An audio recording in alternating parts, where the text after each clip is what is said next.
Umum Angkatan 2019 NIM 11.191.30324 akan membacakan makalah kami pada bagian kepembukaan. Kenalkan, nama saya Tasya Nabila Meta Rizky, Fakultas Hukum Undip Angkatan 2019. NIM 110011912061. Saya akan membacakan hasil karya kami bertiga pada bagian permasalahan pajak fasilitas umum. Perkenalkan, nama saya Veronia Alia Safiera dari Fakultas Hukum Undip Angkatan 2019 dengan NIM 110011913041. Assalamualaikum warahmatullahi wabarakatuh. Pertama kali saya di sini akan membacakan makalah kami yang berjudul Pengenaan Pajak Fasilitas Umum dan Kesehatan di Masa Pandemi COVID-19. Sebelumnya saya akan membacakan anggota kelompok kami terlebih dahulu. Yang pertama saya sendiri, Nadif Syandizia Ulhaq, yang kemudian Veronia Alia Safiera, dan yang terakhir Tasya Nabila Meta Rizky, yang tadi sudah memperkenalkan diri terlebih dahulu. Pendahuluan. Pandemi COVID-19 yang terjadi sejak awal tahun 2020 telah memberikan tekanan pada kondisi dunia, khususnya pada sektor ekonomi dan kesehatan. Dalam hal ini, peran pajak sangatlah besar, terutama dalam pembangunan negara. Infrastruktur umum yang dapat kita nikmati adalah hasil dari pajak yang kita setorkan tiap tahunnya, termasuk dalamnya fasilitas dan layanan publik yang diberikan pemerintah. Permasalahan. Bagaimana peran serta kebijakan pemerintah dalam mengeluarkan kebijakan perpajakan terkait dengan fasilitas umum? Yang kedua yaitu bagaimana dampak COVID-19 kepada kebijakan perpajakan di Indonesia pada umumnya dan khususnya fasilitas umum yang berkaitan dengan kesehatan. Kemudian tujuan, yaitu pertama mengetahui dan menganalisis pengaruh COVID-19 kepada kebijakan perpajakan pemerintah yang menyangkut kesehatan dan fasilitas umum. Yang kedua yaitu mengetahui pengaruh COVID-19 kepada kebijakan pemerintah terutama pada bidang medis atau kesehatan. Kemudian kita masuk pada isi, yaitu pertama permasalahan pajak fasilitas umum. Peran serta kebijakan pemerintah dalam mengeluarkan kebijakan perpajakan bagi fasilitas umum, yaitu pajak menjadi salah satu instrumen yang diandalkan oleh banyak negara, tidak terkecuali Indonesia dalam respon pandemi COVID-19. Dengan pajak, pemerintah ingin menjaga stabilitas pertumbuhan ekonomi, daya beli masyarakat, dan produktivitas sektor tertentu yang terdampak pandemi COVID-19. Respon tersebut diwujudkan dengan pemberian sejumlah insentif yang diatur dalam Peraturan Menteri Keuangan (PMK) Nomor 23, Peraturan Menteri Keuangan Nomor 3 Tahun 2020 tentang insentif pajak untuk wajib pajak terdampak wabah virus COVID-19. Mengenai pajak fasilitas umum, di sini terdapat dua poster. Yang pertama dengan tema Poster APBN 2020 terbaru, fokus tangani dampak COVID-19, di mana pemerintah menetapkan postur APBN tahun anggaran 2020 dengan mempertimbangkan pemenuhan kebutuhan penanganan pandemi COVID-19 dan ancaman terhadap perekonomian nasional. Defisit APBN kini melebar menjadi 6,34% terhadap produk domestik bruto atau setara dengan 1.039,2 triliun rupiah, di mana target pendapatan tahun ini sebesar 1.699,9 triliun tidak sebanding dengan anggaran belanja sebesar 2.739,1 triliun rupiah. Pemanfaatan APBN ini diuraikan sebagai berikut.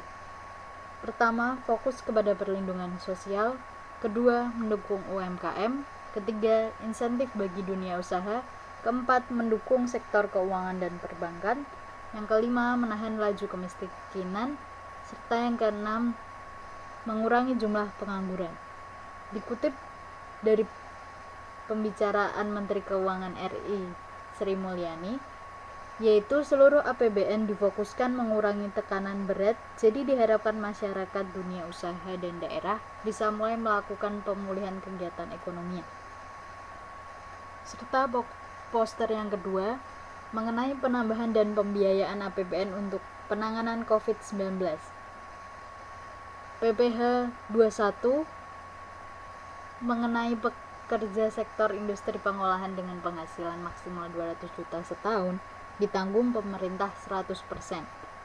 Dengan adanya pengurangan, yaitu PPh 25 sebesar 30%. Untuk sektor tertentu, kemudahan impor, tujuan ekspor atau kita, dan wajib pajak kita industri kecil menengah. Dengan adanya pembebasan, yaitu PPh impor untuk 19 sektor tertentu, wajib pajak kemudahan impor, tujuan ekspor atau kita, dan wajib pajak kita industri kecil menengah. Restitusi PPN dipercepat bagi 19 sektor tertentu untuk menjaga likuiditas pelaku usaha. Dengan adanya penundaan pembayaran pokok dan bunga untuk semua skema KUR yang terdampak virus corona selama 6 bulan. Dan adanya penurunan tarif PPh badan menjadi 22% untuk tahun 2020 dan 2021, serta menjadi 20% mulai tahun 2022. Semua ini terdapat dalam insentif perpajakan dan stimulus KUR sebesar 70,1 triliun rupiah. Selanjutnya ada fungsi pajak. Di sini terdapat 4 fungsi pajak. Yang pertama, fungsi anggaran atau budgeter, yaitu pajak dijadikan alat untuk memasukkan dana secara optimal ke kas negara berdasarkan undang-undang perpajakan yang berlaku, sehingga pajak berfungsi membiayai seluruh pengeluaran-pengeluaran yang berkaitan dengan proses pemerintahan. Yang kedua, fungsi mengatur atau reguleran, yaitu pajak digunakan pemerintah sebagai alat untuk mencapai tujuan tertentu dan pelengkap dari fungsi anggaran. Pemerintah dapat mengatur pertumbuhan ekonomi melalui kebijaksanaan pajak. Yang ketiga, ada fungsi stabilitas, yaitu pajak membuat pemerintah memiliki dana untuk menjalankan kebijakan yang berhubungan dengan stabilitas harga, sehingga inflasi dapat dikendalikan secara baik dan tepat. Hal tersebut dapat dilakukan dengan jalan mengatur peredaran uang di masyarakat, pemungutan pajak, serta penggunaan pajak yang efektif dan efisien. Yang terakhir, keempat, fungsi retribusi pendapatan, yaitu pajak digunakan untuk membiayai semua kepentingan umum, termasuk untuk membiayai pembangunan sehingga dapat membuka kesempatan kerja dan dapat meningkatkan pendapatan masyarakat. Masalah pada bidang pelayanan kesehatan. Yang pertama, rumah sakit rujukan mengalami keterbatasan alat pelindung diri atau APD. Yang kedua, rumah sakit keteteran mengenai anggaran. Ketiga, rumah sakit kewalahan menangani lonjakan pasien yang terinfeksi COVID-19. Ketiga, rumah sakit mengalami kesulitan baik secara manajemen maupun sarana prasarana. Selanjutnya yaitu alokasi APBN pada bidang kesehatan. Awalnya pemerintah memberikan jatah senilai 75 triliun untuk penanganan dampak COVID-19. Namun sekarang pemerintah memberikan anggaran sebesar 87,55 triliun pada bidang kesehatan yang digunakan untuk belanja penanganan COVID-19, insentif tenaga medis, santunan kematian, bantuan iuran untuk penjaminan kesehatan nasional atau JKN, pembiayaan gugus tugas, dan insentif perpajakan di bidang kesehatan. Berikutnya yaitu alokasi APBN pada bidang kesehatan di tahun 2021. Pada tahun 2021, anggaran belanja bidang kesehatan minus 20,1% atau dari sebesar 212,5 triliun rupiah tahun ini menjadi 169,7 triliun rupiah. Sebesar 25,40 triliun rupiah untuk penanganan COVID-19 lebih kecil dari tahun ini sebesar 87,5 triliun rupiah. Namun anggaran ini di luar belanja Kementerian Kesehatan. Anggaran ini diutamakan untuk pengadaan vaksin, imunisasi, sarana prasarana, laboratorium, dan penelitian serta pengembangan kesehatan serta untuk cadangan bantuan iuran bagi peserta BPJS Kesehatan khusus segmen mandiri. Selain itu, Kementerian Kesehatan mendapat alokasi sebesar 84,3 triliun rupiah, meningkat dari tahun 2020, yaitu sebesar 78,5 triliun rupiah. Dengan adanya peningkatan anggaran Kementerian Kesehatan ini, diharapkan dapat memulihkan bidang kesehatan akibat pandemi COVID-19.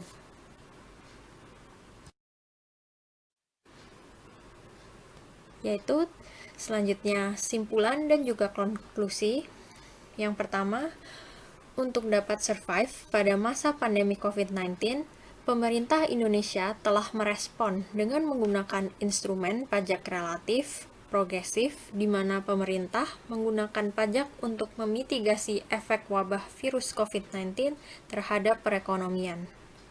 Dengan pajak, pemerintah ingin menjaga stabilitas pertumbuhan ekonomi, daya beli masyarakat, dan produktivitas sektor tertentu yang terdampak pandemi COVID-19. Yang kedua, dengan dikeluarkannya PP 29 tahun 2020 tentang fasilitas pajak penghasilan dalam rangka penanganan COVID-19, untuk menjaga stabilitas pasar modal, pemerintah dituntut melakukan intervensi dalam bentuk kebijakan pembelian kembali saham perusahaan. Yang ketiga, berbagai kebijakan telah diambil pemerintah agar pelayanan tetap berjalan, namun ada kendala yang dihadapi, seperti keterbatasan alat pelindung diri atau APD dan anggaran.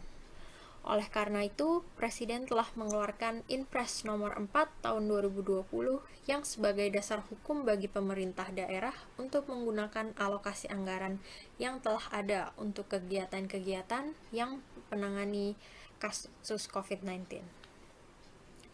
Yang keempat, dikarenakan pandemi COVID-19, pemerintah menaikkan anggaran menjadi 87,55 triliun rupiah di bidang kesehatan. Hal ini termasuk di dalamnya yaitu untuk belanja penanganan COVID-19, insentif tenaga medis, santunan kematian, bantuan iuran untuk Jaminan Kesehatan Nasional atau JKN, pembiayaan gugus tugas, dan insentif perpajakan di bidang kesehatan. Yaitu yang kelima, yang terakhir, pada tahun 2021, pemerintah mengalokasikan sebesar 25,40 triliun rupiah untuk penanganan COVID-19, lebih kecil dari tahun sebelumnya. Anggaran ini diutamakan untuk pengadaan vaksin, imunisasi, sarana-prasarana, laboratorium, dan penelitian serta pengembangan kesehatan, serta untuk cadangan bantuan iuran bagi peserta BPJS Kesehatan khusus segmen mandiri. Selanjutnya, lanjutan dari simpulan dan konklusi, pemerintah perlu membuat kebijakan fiskal dan menciptakan inovasi regulasi perpajakan yang dapat mewujudkan sebuah keteraturan di mana keselamatan publik dan ekonomi menjadi prioritas. Yang kedua, pemerintah harus membuat kebijakan perpajakan, terutama yang berkaitan dengan sarana publik, utamanya kesehatan, yang mampu secara langsung mengatasi dan mempercepat penanganan pandemi. Dan yang terakhir, kebijakan reformasi pajak yang dilakukan pemerintah yang berkelanjutan harus mampu menciptakan suatu sistem perpajakan yang sederhana, mudah dimengerti oleh setiap orang, dan didasarkan syarat-syarat dan prinsip keadilan, kewajaran, dan memberikan kepastian hukum bagi wajib pajak.